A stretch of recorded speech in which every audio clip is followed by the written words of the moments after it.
The night had fallen over the highway like a sheet of wet iron, and between the distant roar of trucks and the electric buzz of flickering lights, only one sound managed to cut through the darkness. A metallic shriek, dry, brutal, followed by a silence so absolute it seemed to swallow the air itself. In the middle of the asphalt, a paramedic remained trapped inside his overturned ambulance, half-conscious, with the siren dying like a heart that can no longer find its rhythm. And as the rain hammered the shattered windows, he managed to see a single headlight approaching. Then two, then many more. Stay until the end, because this story proves that when everything breaks, brotherhood can stop even an entire highway. His name was Mateo Rivas, a paramedic whose life unfolded between sirens that had almost stopped impressing him and roads that seemed endless, because for him the world was divided into two territories: those who ran from pain and those who were condemned to run toward it without question. And Mateo, even without wanting to, always ended up belonging to the second group, the one that forced him to face every night scenes that others could only endure through fogged glass or a windshield blurred by fear. For years, he had walked along invisible cliffs while listening to screams no one else could hear, feeling how routine turned each shift into a kind of emotional lethargy in which his spirit seemed to wear away slowly, as if it were a thread stretched beyond reason by the accumulated weight of lost faces, broken promises, and silences that never dare to be spoken. That particular night, as he drove along the highway soaked by a rain that fell with almost vindictive fury, Mateo couldn't shake the sensation that the darkness was watching him from every angle, as if the road itself knew he no longer had the strength to challenge it once more. Even so, he adjusted the radio in an almost desperate attempt to stay awake, navigating between static and interference until he found a fragment of sound that anchored him to reality, even if only for a few seconds. He was tired, more than he would admit even to himself, and yet when the call suddenly broke through the electrical noise, a choppy warning about a multi-vehicle accident, a possible entrapment, and extremely difficult access, he felt an automatic, almost instinctive impulse run through his body, as if a part of him, the part he had never been able to silence, understood that someone out there was still waiting for a hand that would arrive before death.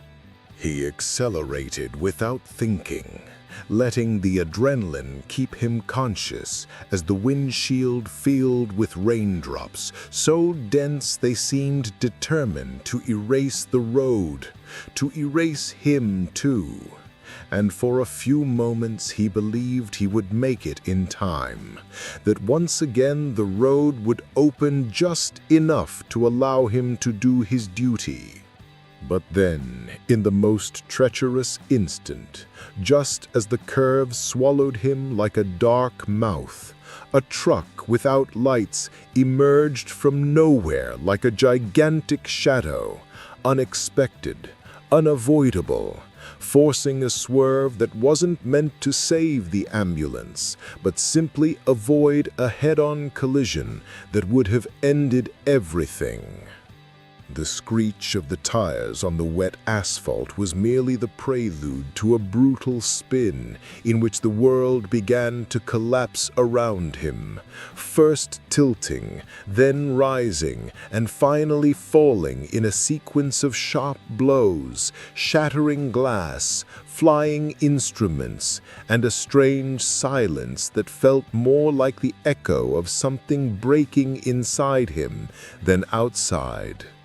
When the ambulance finally stopped, tilted, deformed, breathing heavily as if it were a wounded living creature, Matteo felt the crushing weight of the darkness mixing with a pain he couldn't fully locate. And as he fought to keep his eyes open between the faint buzzing of the flickering dashboard and the constant drumming of rain on the twisted metal, he understood that perhaps that call had never been meant to be answered, that maybe he had been the real trapped one from the beginning. He was suspended in that space between consciousness and nothingness, when a distinct sound, deep, heavy, tore through the storm with an unmistakable presence, a solitary engine approaching him, not like just another vehicle of the night, but like an omen. And just a few seconds later, as if the road were awakening from a sleep it had held for far too long, that single engine was followed by another, and then another, until the echo began multiplying in the distance with a force that was anything but accidental. The story had not yet begun to reveal its true intentions. The headlights, at first scattered and timid behind the curtain of rain, slowly began to carve out silhouettes that were anything but ordinary. Tall, steady figures wrapped in the kind of presence only possessed by men who have traveled through more nights than any law would ever dare to allow, moving with a disturbing calm that seemed to defy both the chaos of the accident and the violence of the storm, as if the tempest were nothing more than an old ghost accustomed to following them through every mile of their worn-out lives. Matteo tried to speak, tried to ask for help, tried to scream, but his voice dissolved into a thick, confused haze that clouded his mind, and the only thing he managed to distinguish were the soaked patches clinging to leather jackets, red and white insignias peeking through the wet folds like embroidered scars, marks of stories too heavy to be told and too true to be denied. These weren't decorative patches or simple road ornaments. They were signs of a code absent from any official book, an ancient language written in loss, loyalty, wounds, and nights in which the world splits in two. A code outsiders never understand because it is not taught, it is survived. One of the bikers raised a flashlight toward the interior of the overturned ambulance, and the trembling light illuminated Matteo's face with a cold gleam that made him feel, for an instant, as if he were seeing his own life from the outside, as if this moment were the silent judgment of the road itself.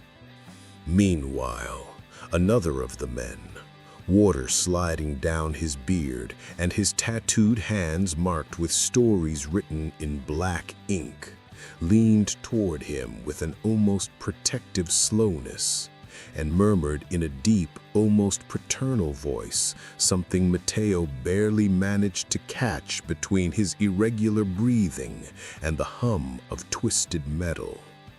"Easy, brother. We're not leaving you here." The rain, far from easing, fell with almost cruel insistence, pounding the asphalt with the ferocity of someone trying to erase footprints before the story could even finish unfolding. And in that drenched landscape, where light barely survived, the engines approaching from the distance began to multiply, until the highway became an endless corridor of deep echoes that rumbled like warning drums. A primal, instinctive signal that shook the air as if something far greater than a simple rescue was about to emerge. Matteo tried to lift his head, but the pain forced him back into the position where he was trapped. Even so, he managed to hear, through the growing thunder, another sound, different, deeper, more dangerous. A muffled roar that didn't belong to motorcycles, but to a heavy convoy, the kind of vehicles that rip through roads without caring what lies ahead. Machines that don't stop for accidents, storms, or a trapped paramedic inside a broken ambulance. And it was then, in that narrow space between darkness and consciousness, that Matteo understood with a clarity that froze his blood. If no one intervened, if these men didn't do something impossible in a matter of seconds, the highway would become not just the scene of the accident, but his guaranteed grave. A tombstone of asphalt and shrapnel, where the night itself would write his name with no one left to tell the full story. The tension, like the rain, kept accumulating. The bikers exchanged glances without needing to say a word, because among men who have traveled too many miles with death breathing down their necks, there exists a silent language that surpasses even speech, a deep understanding born from the code they carry on their backs and in their skin. That unspoken pact only those who have lost more than anyone else can imagine are capable of honoring without hesitation, moving forward even when the world collapses behind them. In that brief exchange of looks, everything was decided, as if time itself had paused for a moment to await the verdict of those weathered men of the road. And it was then that one of them, a giant with a gray beard, shoulders like walls, and dark storm-colored eyes capable of piercing the night, took a single step forward, a minimal movement, but so charged with intention, it was enough to seal the fate of what was about to unfold. From that gesture, the night transformed into a precise and merciless mechanism. The sharp snaps of brakes tightening under the rain echoed, the heavy footsteps of boots striking the wet asphalt with almost ritual discipline. And then, as if the road were responding to an ancient call, the unified roar of dozens of Harleys ignited at once, expanding in deep waves that moved through the air like thunder refusing to die. These engines didn't roar for show or arrogance, but for determination. Each vibration was a declaration, each rev a message directed at the darkness and the danger approaching from the horizon. One by one, the bikers spread across the entire highway, forming a human and mechanical wall that challenged not only the oncoming convoy, but the will of the storm itself, occupying the road with such absolute firmness that it was impossible not to feel they were raising a frontier between life and death, protecting the paramedic as if he were one of their own. The image was so improbable it seemed torn from a mythical tale, an army of bikes completely blocking the way, headlights slicing through the rain like blades of white steel, unmoving bodies enduring the relentless impact of the storm, hammering against their leather jackets like incoming shrapnel.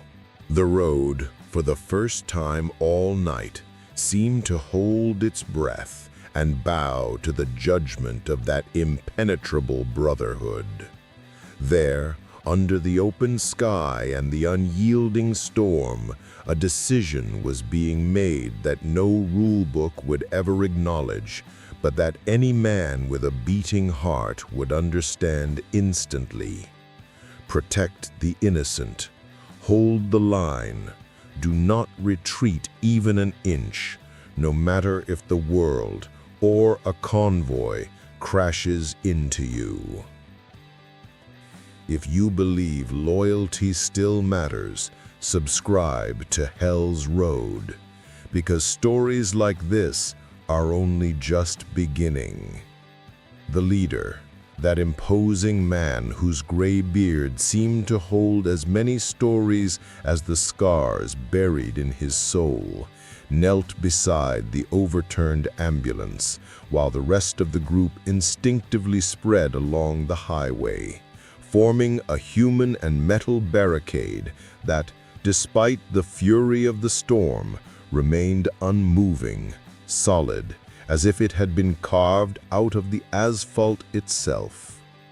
In the flickering light filtering between lightning flashes, his hands, large, hardened, tattooed with memories that needed no words, traced the twisted metal with calculated, almost reverent movements, like someone examining a wounded altar, searching for a way to open a path without tearing even a gram of extra pain from the man trapped inside. The rain fell with such force it seemed determined to strip the skin from anyone foolish enough to challenge it, and yet the leader continued analyzing every inch of the collapsed structure, deciding what needed to be broken, what needed to be bent, and what needed to remain intact so the rescue wouldn't turn into a sentence. Meanwhile, the deep sound of the approaching convoy grew louder, a heavy, sustained rumble slicing through the curtain of water with the inevitability of a destiny advancing without the slightest intention of stopping. White and yellow lights flickered beyond the fog, heavy engines completely unaware of what they were about to encounter, a wall of leather, steel, and unshakable will. And even though that growing roar announced danger, pressure, and threat, not a single biker stepped back. They stood there, defying the wind, the rain, and the deafening noise of the vehicles approaching, because on their backs they carried something heavier than any storm. Their colors, embroidered like armor onto leather hardened by road burn, time, and loss. Symbols not worn out of pride, but because they represented the lives of brothers who could no longer wear them. A legacy sewn with loyalty, pain, memory, and a code that is never betrayed. That same spirit, that way of walking straight, even when the entire world demands you step aside, is something you can also carry. Because the official Hell's Road store, found in the description, doesn't sell clothing. It offers a statement, a reminder that some codes still matter, that some roads are only meant to be walked by the brave, and that some hearts beat at the deep rhythm of a roaring engine. The leader gritted his teeth as he slid a firm hand along the dented metal, measuring the exact spot where he needed to apply all his strength. And with a rough voice loaded with determination, he leaned close enough for Matteo to hear him despite the relentless storm. "Hold on, Matteo. We're almost getting you out." And it was with that phrase, so simple yet so heavy with promise, that the moment began which would completely transform the night. The instant in which brotherhood and the road joined forces to challenge fate itself. The convoy, a heavy mass of roaring engines and aggressive lights advancing like a blind beast through the storm, finally reached the blockade the bikers had built with the determination of men who do not retreat even before death itself. And in that moment the night erupted into abrupt chaos. Violent braking that sent waves of water into the air, horns tearing through the storm like metallic screams, and confused shouts from drivers who couldn't understand why the road, a place that always obeyed the biggest, the heaviest, the fastest, had suddenly closed itself before them with such authority. But suddenly, as if the world had run out of air, that entire cacophony collapsed into a thick, heavy silence.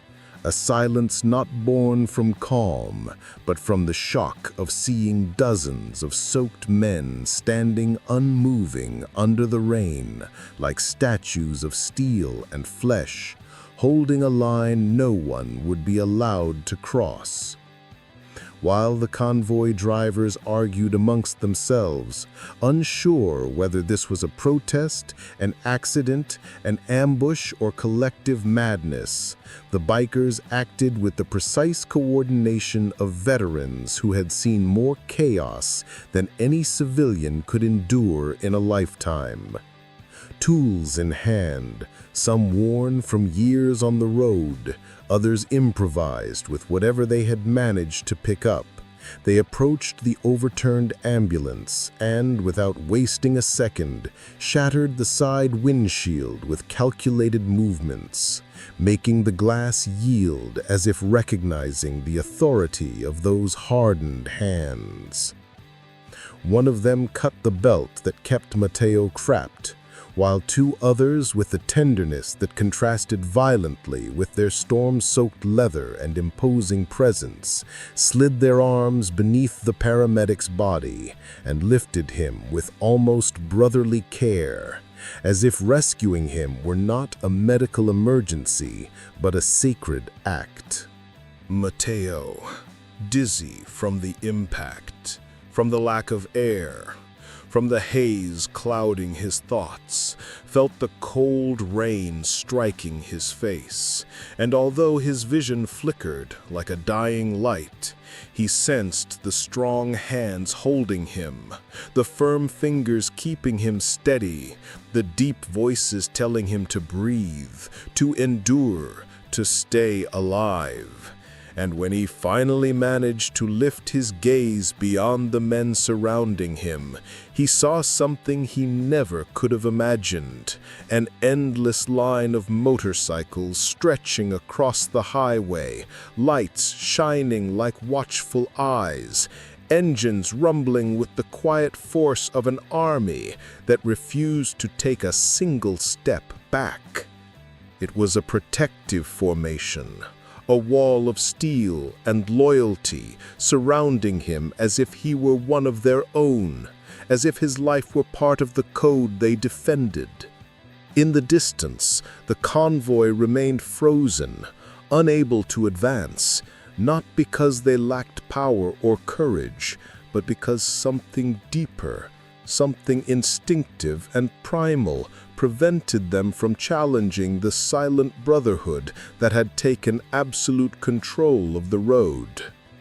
That night, the highway didn't belong to traffic, or to the government, or to the rules written in manuals. It belonged to the bikers, to their unanimous decision, to their unbreakable determination to save a man they didn't even know. And in the midst of that absolute reality, it became clear that Matteo was the priority, the only cause worthy of defense under the storm.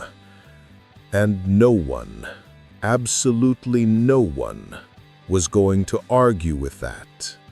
Once Matteo was secured onto an improvised stretcher, a mix of soaked blankets, leather jackets thrown off without hesitation, and the strong arms of those men who seemed to be holding not only his body, but also the fragile thread keeping him conscious.